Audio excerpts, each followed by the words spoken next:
bannaffe abeegayirizi natandika ku Lwokuna oluli nti empuliziganya yo ne Mukama nkulu nnyo gw'omusabi n'omwegayirizi ekigenda okukwawula ku balala we basaba. Praise God, dear ones. Kansuubira Mukama Katonda akyabalabiridde era akyabakumye bulungi. Olunaku lwaleero lwa Sunday era mwabavudde mu kkanisa oba ababadde ku church mukulikireeyo ddala. Ate naffe nze sisaabye era nsaba Katonda nsasire. Naye era naffe tuba tulina kye tusobola okuyiga era nga olunaku lwaleero nze okuva ku makya ndi kusoma ku bubaka bumu bwa mpuliziganya na Katonda. How do you communicate to God? Communication with God is different from talking to God. Bintu bibiri ebyo byanjawulo. Wenjogera ne Katonda, that's talking to God.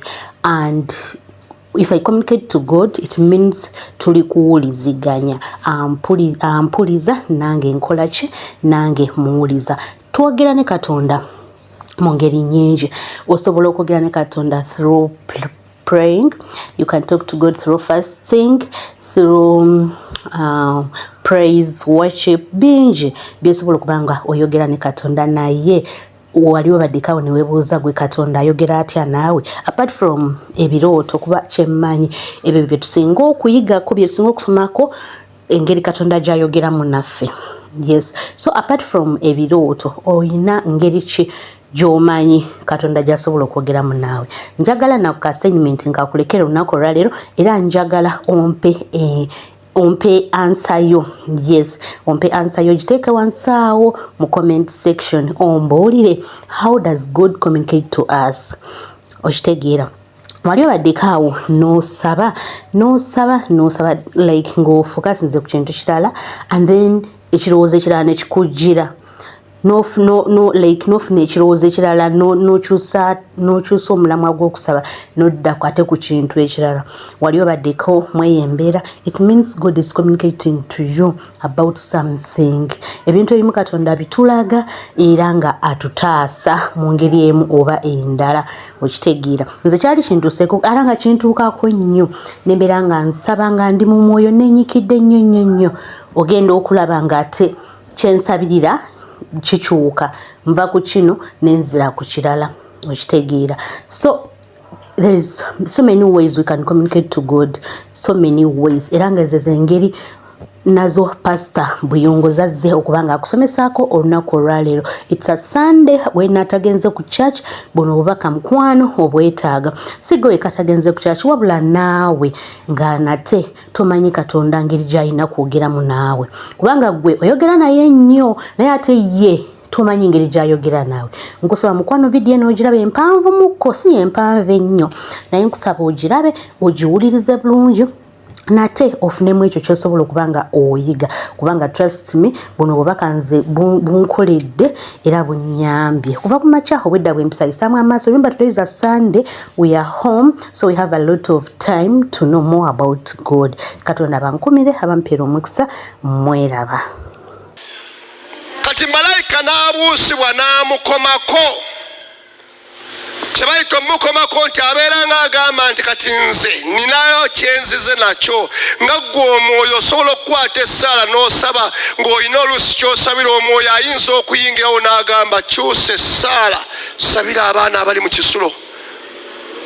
Ng'olwo essaala gy'ayagalako eyo egenda kuyamba. Waliwo ayagala okwokya essomero, ayingiddewo aleese enkola, aleese ekintu kyakugamba. Nabagambako mutabani wange nali mutundu edda nga nina mu bwa Asha, tuli mu beegayirizi nga tusaba, twali twazimbawo temporary structure naye nga bw'otuula bw'oti olengera enju ya muzeeye yalingawo enkadde nga waliwo galajaawo bayingira bwe bati. Kati nga ntuula eri mabega naye ng'olengera ennyumba eri. Tuba tuli mu kusaba omwoyo omutukuvu n'annumiriza sabira omwana wo nenkyusa essaala. Naye nga baatukulembedde wali omwoyo atukulembera alina olutalo lwatutwalamu. Nze omwoyo nga nnumiriza kusabira mwana, simanyi kimuliko. Nga buli wenjagala okugenda bwentyo omwoyo anzigyayo agamba mwana saba. Tugenda okukwata essaala nga tusaba ne tusaba. nze nenva ku bali nenkwatira essaala omwana ne musabira Mukama muwonga gy'oli gy'azanyira. Twali tubeera ku kyaki awo, tetuziba ku kyaki, nsulawo n'abaana bange. Tusaba nensabira omwana ne mubika wansi omusayigo ne ŋŋaana Mukama ŋŋaana omwoyo gw'okufa ne nnyingira olutalo ne ntwalya ddala obudde. Baba bazannya n'abaana, ndowooza nzikira ayinza okuba yali Musumba Ddaani, ndowooza yali Musumba Ddaani oyo Ssaalongo kaakati emutundu Musumba Ddaani aliyo, nga bato biseera ebyo bazannya batyo oba bazannya batya oba balina engeri gye bali bazannya. Omwana n'aseerera ku ggalagi ng'oyingira bwoti, mutabani wange oyo n'agwa wansi n'erinnyo ne lyenyigamu munda bwe riti. Yali agenda kukubawo kano. Baali baakamala okukola ggalagi ng'enkokota eri bweti ekaze ng'abakkubawo. Kati mu kugwa bw'ati omwana n'amuwanirira ono gwe yali ali naye, mistake nga bazannya, n'atagenda yenna. Akatono ke yakoonako ke kaakola erinnyo ne lyenyigamu munda bweti. Tuyamba yali tannakuula mannyo, manya teryagenda munda ne balisika ne lidda mu pozisoni yaayo ne linywera bulungi. Ne bampita bankwata essala bwe ati ne bampita ng'omusayi gwonna gumujjudde wano. Naye bwe yali azannya naye n'atya nnyo. Nze nga sisobola kutya nga siraba n'oli buzibu nga nsinza businza Mukama eyaŋŋambye. Mukama eyaŋŋamba mukola otya musabire. Ono Danyeri kafulu mwegayirizi era watandika essaala ye agireetedde ensonga agenda kwenenya. Era bw'osoma essula eyo n'agamba nti n'embikkulirwa obusibe emyaka 7 nga bulina okukoma, tuve mu kikolimo tudde mu mukisa. Naye wakati w'okusaba malayika azze akola atya? Amukomako.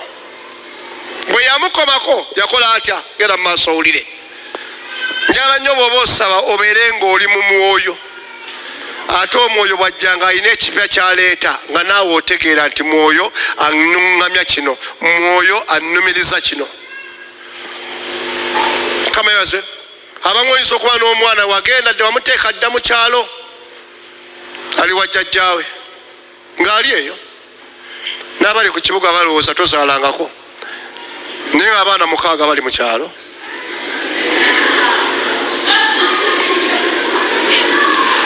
Kati omwoyo oyinza okuba wabifiisa bali eyo beerabirira abazaale, waba wa famire babalabirira bulungi nnyo, omwoyo n'amukuleetera wano wakati, n'akuleeterayo oba muwalawo, n'akuleeterayo nga mutabani wo. Ng'essaala yeegenda omukutula mu kintu, oluusi ng'alina kkojjaawe, oluusi alina relativu yenna agenda kumuleepinga, gwe essaala wano gy'osaba yeegenda okwambaza omwana ekintu. Malayika wa Mukama amwambaza entiisa amutaase ku kintu ekigenda omutulugunya. Olw'obutawuliriza omwoyo ajja n'avaawo bw'atyo. Ye bw'omukaayanya, bw'otamuggulirawo, bw'otamwaniriza tafoosinga ng'aviira. Tobalaba nti amanyi okyalirewo omulala, amanyi okudda n'akuyamba buyambi. Naye yenkola. Genda mu maaso owulye Musumba waffe. Olunyiri olwa 22. Nanjigiriza. Bwe yankomako nanjigiriza. N'ayogera nange. N'aŋŋamba nti ggwe Danyeri, kaakano nfulumye okugeziwaza. Komawo wamma Musumba wange ntabe. Komawo abadde asabira wano tulabe. Olabe bw'oyinza okuyigiriza omuntu ng'eno ayogera. Tamu okikolenga luli. Atandika okusaba. Ono malayika azze. Tandika essaala yo. Mukama. Wowe! Yesu nze gy'olwo olwaleero nga nenenye akagyeyungako. Omwegayiriza ojja n'osaba n'oyatula ebigambo ng'osaba ne weewaayo mu maaso ga Mukama. Naye kyasookeddeko kwe kwatula okwonoona kwe n'okw'abantu be. Omwegayiriza tayawukana na essaala yakwenenya. Essaala ey'okwenenya eya repentance ezaawo enkolagana yaffe ne Katonda etawanya nnyo abantu bangi. Oba mpakanya tulinde olunaku lwa Sande lumu gwa wakano ojja kujja tunabe emikono egiwakana, nteekewo service olw'eggulo lwa wano nga ngitaddewo yakwenenya bwenenya, okwenenya obubbi, okwenenya okuyomba, okwenenya obusungu. Ngiseeko essaawa nnamba nga basaba, wonoomalira saavisi nga bali mu kwokya, njokya ekitambo ekinnondoola, njokya eddogo.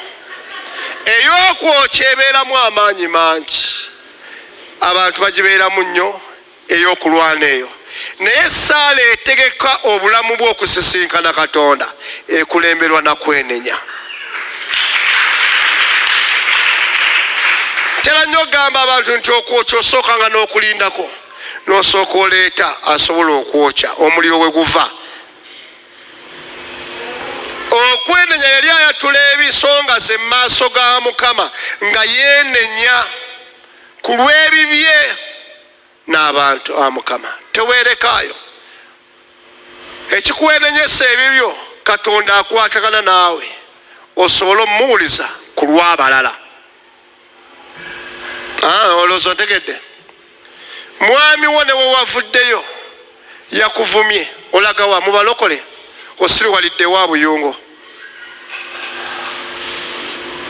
Naye Mukama waba akulaba gw'ogenda okuyunga essaala yawane wa Buyungo walinga watayagala, eveewo egende emuyambe mu ntalo z'alina ku mulimu eyo, mu bizibu by'ayitamu byonna. Lwaki Mukama ayagala gwe gw'otuukayo osooka na kwetukuza mu maaso ga Mukama? Tinsaasira Mukama. Abamu tugenda okujja mu ssaala zino oba okujja ku byoto by'okusaba gye tuyise biba bingi, ebikemo biba bingi. Kankuyirizeyo ekintu kimu, buli woogenda ng'obeera mukwano gwa Mukama, Sitaani agenda akunoonya bunoonya buli woogenda wonna. Buli wobeera mukwano gwa Mukama n'obeera wa Mukama, abaakuyigga abeera Sitaani, era gwakunoonya nnyo okulaba ng'akutegula okuyita mu makubo gonna. Bali abatali ku Mukama abakozesa bukozesa, tebamutawaanya nnyo. Amugamba mu ddakiika emu nti kyawo oyo, n'atandikirawo naggalawo, ne bw'omunoonya abaggaddewo. Naye ate owa Mukama Sitaani wamuleeta nti kyawo oyo, olina ebibuuzo by'omubuuza, lwaki mumukyawa? Yatondebwa mu kifaananyi kya Mukama, ankoze eki? N'agamba yakwogeddeko, yakukyayisizza yonna yonna yonna, musonyiye. Ekyo kiruma Sitaani. Buli kyoleeta kyonna bw'ayagala oleeta ensonga olina gy'oddamu. Kakyova olaba nti akuyigganya nnyo. Yebaziwe Yesu. Kajje tutambulira twonoona. Nyumizaako oyo ebibadde bikusumbuwa. Mugamba wa bodaboda yabadde antawanya, namusoozezza olusoozo naye mbadde sinneenenya. Ewaka oleka ng'ovumye neiba, abamu oziimula baziimula, abamu wabavumidde mu mwoyo. Wabadde ofuluma bw'oti naye n'afuluma, n'ogamba maama oguzira niguvuddeyo. Naye nga tewayatudde. Kati wano wajja Danyeri yeenenya n'abantu ba Mukama n'abeenenyeza. Wakati ng'ayatula ng'asaba, ki ekyaddako?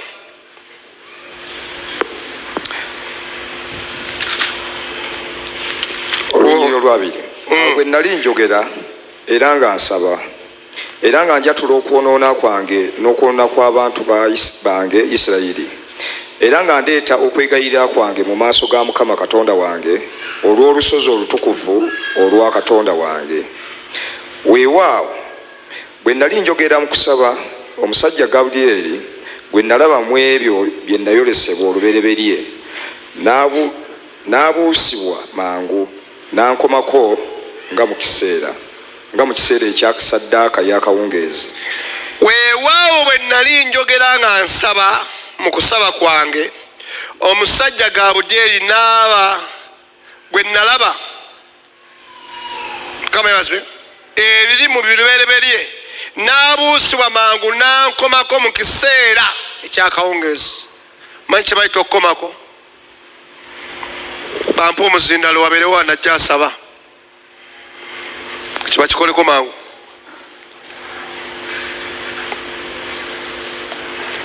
Bampa omuzindalo wabeerewo asaba, kyangu wano osabe. Simanyi byogenda kusaba, gwe ddaawo osabe. Kitange omulungi nkwebaza. Tunula eri osabe, Katonda ali eri. kitange omulungi nkwebaza ng'omuyimiriddeko bw'otyo ng'okwanga badde bw'otyo Katonda gw'osaba fukamira. kitange omulungi nze mu maaso g'olwaleero nga nkusaba nti kitange ensaasira obutatuukivu bwange bwonna Mukama. Saasira okwonoona kwange era baganda bange bonna neera abazadde abanzaala Mukama.